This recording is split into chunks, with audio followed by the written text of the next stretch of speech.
నాగార్జున సాగర్ జలాశయంలో అరుదుగా కనిపించే నీటి కుక్కలు దర్శనమిచ్చాయి.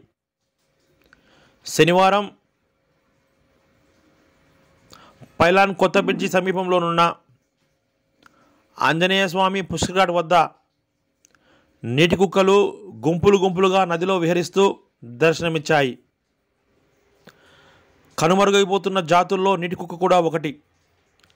ప్రస్తుతం తెలుగు రాష్ట్రాల్లో నీటి కుక్కల ఉనికిని అటవీశాఖ అధికారులు గుర్తించారు. చేపలను ఆహారంగా తీసుకుని నీటి కుక్కలు జీవనం సాగిస్తుంటాయి.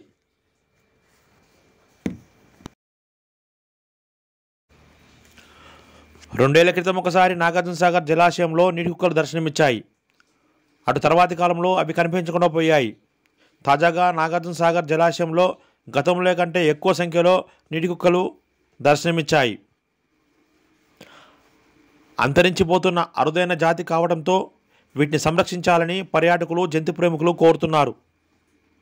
చూసేందుకు ముంగీస లాంటి తల, మెడ చూస్తే సీల్ చేపలా గుర్తుకొస్తుంది. ఇదో రకమైన క్షీరదం. దీని శాస్త్రీయ నామం హంటర్.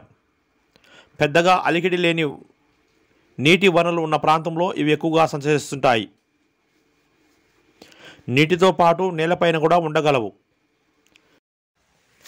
నాగార్జున సాగర్ జలాశయంలో నీటి కుక్కలు కనిపించడంతో చాలామంది వాటిని తమ సెల్ ఫోన్లలోనూ, కెమెరాలలోనూ ఫోటోలు, వీడియోలు తీసుకున్నారు.